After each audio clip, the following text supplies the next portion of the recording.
Level up in life. Lucas was known in his neighborhood for only one thing: his phone. Every morning when sunlight crept into his room through half-closed curtains, Lucas was already awake, thumbs moving fast on the screen. The sound of gunshots, score counters, and victory music filled his small room.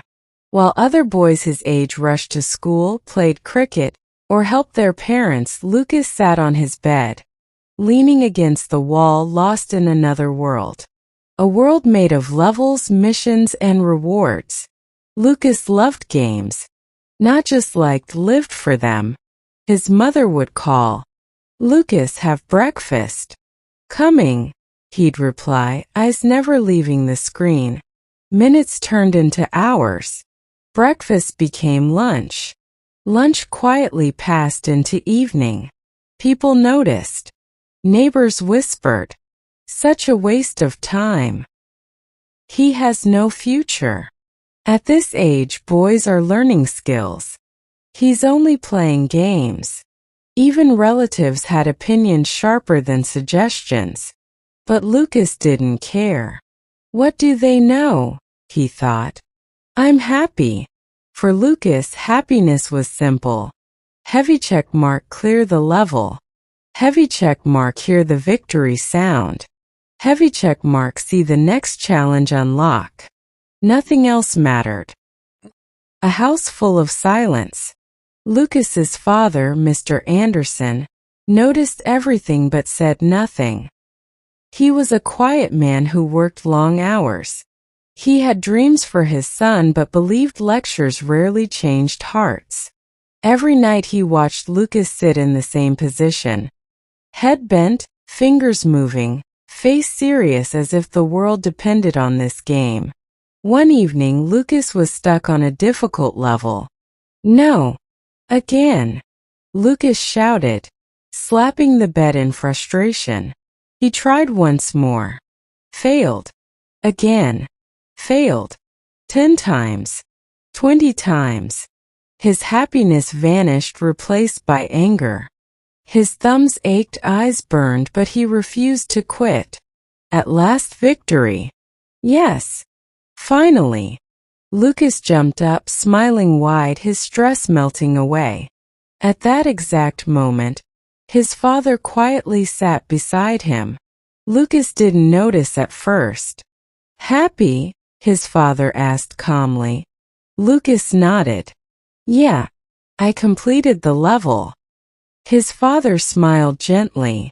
"Tell me something. Were you happy while you were failing?" Lucas paused. "No, I was angry. But now I'm happy." His father leaned back. "And why?" "Because I didn't give up," Lucas answered without thinking. His father's eyes lit up. Not with anger, not with disappointment, but with understanding. "The game lesson. Lucas," his father said softly, "this game taught you something today." Lucas looked confused. "What?" "When you failed, you didn't quit. You tried again and again. You learned patterns. You adjusted your moves. Finally, you won." Lucas nodded slowly. His father continued, "Life works the same way. But here's the difference. In games, failure costs nothing. In life, time is the currency." Lucas put the phone down. "Right now, all your courage, patience, and effort are stuck inside this screen," his father said, touching the phone gently. "Imagine if you used the same mindset outside." Lucas stayed silent. His father wasn't finished. "You feel happy after passing a level. But what happens after 1 hour?" Lucas thought. "I need another level. And after that? Another one." His father smiled sadly. "Happiness that never stays is not real happiness. Real happiness comes when progress stays, even when the phone is turned off." That night, Lucas didn't argue. For the first time, his game felt small. A different morning. The next day was different. Lucas woke up, reached for his phone, then stopped. His father's words echoed in his mind. Time is the currency. He got up. He helped his mother in the kitchen for the first time in months. She looked at him like she was seeing a stranger. "Are you okay?" she asked. Lucas smiled. "Just helping." Later he went outside. Some boys were playing football. "Want to join?" one of them asked, surprised.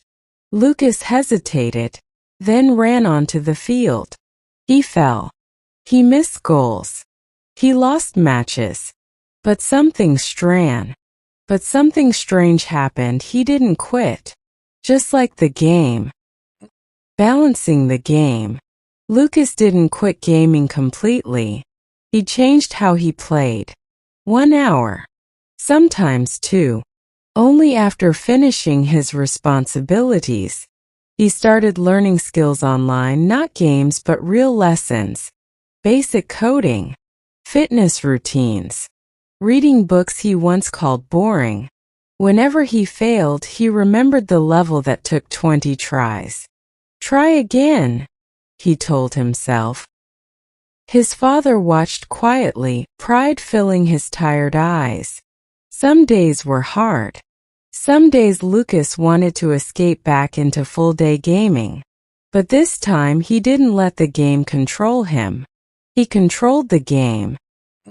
The change everyone noticed. Weeks passed. People noticed. Neighbors smiled instead of whispering. Relatives praised instead of mocking. "Lucas has changed," they said. He looked healthier, stronger, happier, but not the temporary happiness of a victory screen. This happiness stayed. Lucas still loved games. But now games were part of life, not his entire life. One evening, after finishing work and playing outdoor games, Lucas sat beside his father. "Dad," he said, "you didn't stop me. You just showed me." His father nodded. "Everyone plays games in life, son. The smart ones use games to learn, not to hide." Lucas smiled. Tomorrow felt like a new level. Not on a screen, but in life.